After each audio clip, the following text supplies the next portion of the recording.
Salam sejahtera Malaysia.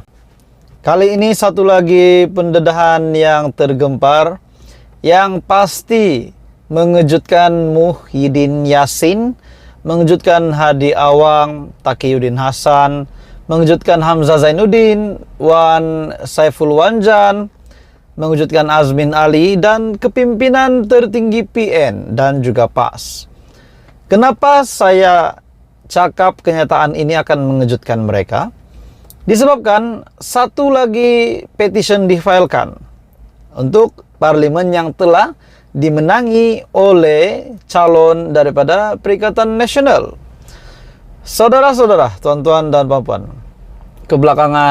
sebelum ini kita dapat melihat beberapa berita yang menunjukkan bahwa PAS pun telah memberikan rasuah kepada pengundi muda, telah memberikan uang sogokan untuk mengundi parti calon mereka semasa PRU15. Dan dakwaan itu memang ada. Akhirnya saudara-saudara, tuan-tuan dan puan-puan, satu lagi kejutan besar. Pendedahan bahwa sogokan sebanyak RM150. Akhirnya ada individu yang tampil untuk memfilekan petition batal keputusan PRU15 di Parlimen Putrajaya. Sogokan RM150, pengundi file petition batal keputusan PRU15 Parlimen Putrajaya. Seorang pengundi di Parlimen Putrajaya memfilekan petition bagi membatalkan keputusan PRU15 bagi Parlimen Putrajaya yang dimenangi oleh Datuk Muhammad Radzi Jidin selepas mendakwa ahli parlimen tersebut memberi sogokan berjumlah RM150 kepada pengundi berdaftar di bawah di kawasan berkenaan untuk mengundinya.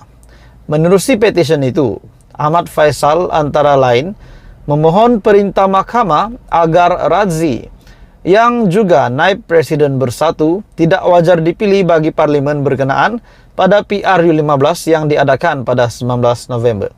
Saudara-saudara, adakah dengan ini bermakna satu lagi ahli parlimen PN akan digugurkan kalau petition ini diterima dan proses seterusnya akan dilaksanakan, yaitu kemenangan itu akan ditarik balik dan mungkin ada pilihan raya diadakan semula.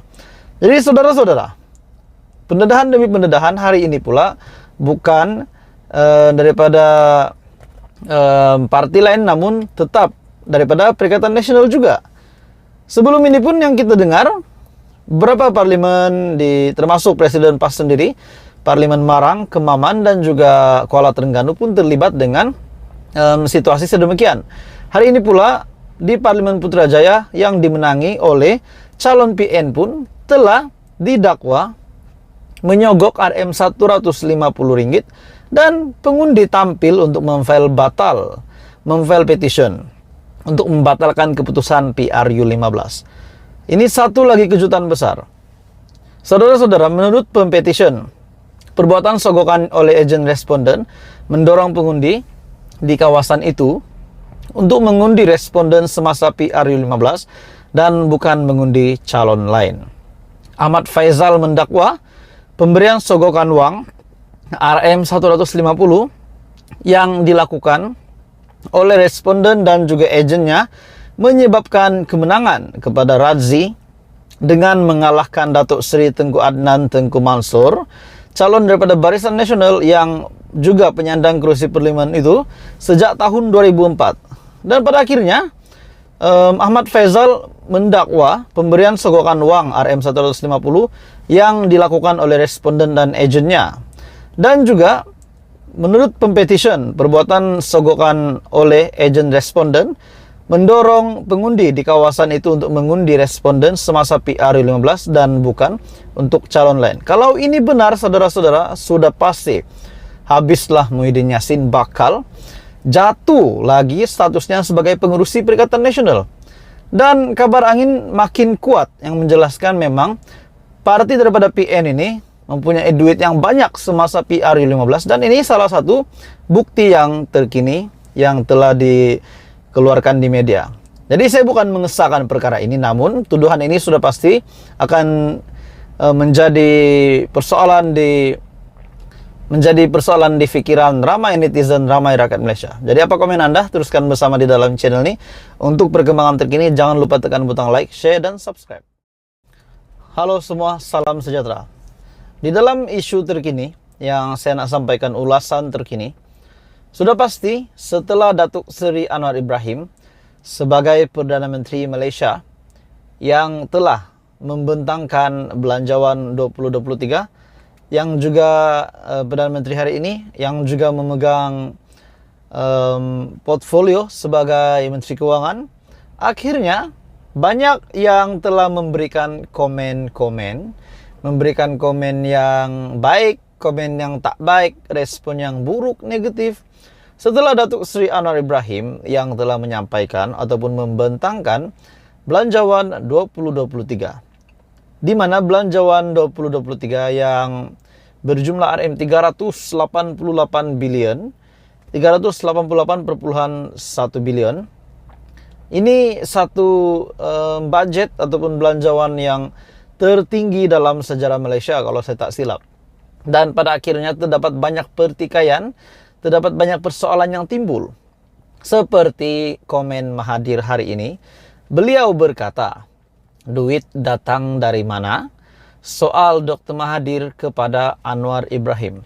Oke, saudara-saudara, setelah saya meneliti berita ini, apakah maksud Tun Mahathir untuk bertanyakan soalan begitu kepada Perdana Menteri?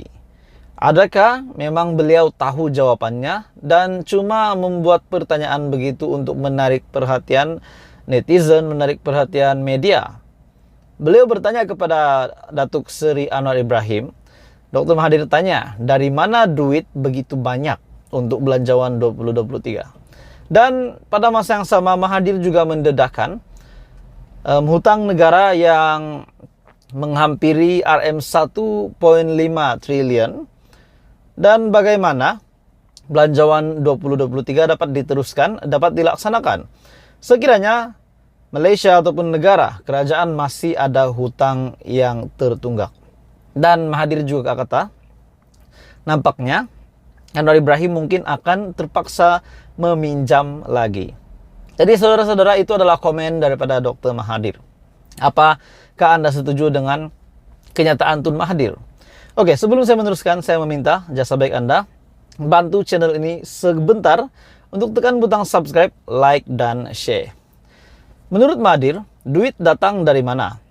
Menyifatkan di mana bekas Perdana Menteri Tun Dr. Mahathir mempersoalkan tindakan kerajaan perpaduan membentangkan Belanjawan 2023 sejumlah RM 388,1 bilion, menyifatkan ia adalah sebagai belanjawan yang terbesar negara setakat ini. Dr. Mahathir yang juga 2 kali menjadi Perdana Menteri mempersoalkan dari mana kerajaan pimpinan Datuk Seri Anwar Ibrahim akan memperoleh dana itu, sedangkan negara ketika ini berdepan hutang mencuca RM 1.5 triliun. Beliau berkata, ia berikutan kutipan hasil negara sebanyak RM 90 bilion. Dan kata Mahathir lagi, budget ini cukup besar, yang terbesar sekali dalam sejarah negara. Bagi saya ini adalah satu tindakan yang sangat berani oleh Datuk Seri Anwar Ibrahim. Dan ini saya boleh kata tindakan yang terpuji. Ini adalah untuk negara, untuk rakyat Malaysia juga. Dan adakah tindakan ini akan mengejutkan bekas Perdana Menteri yang lain? Contohnya Muhyiddin Yassin, Ismail Sabri Yaakob, dan Tun Mahathir sendiri. Jadi saudara-saudara, itu adalah kenyataan daripada Tun M. Apa komen Anda? Teruskan bersama di dalam channel ini untuk perkembangan yang menarik, yang terkini, yang hangat daripada channel ini.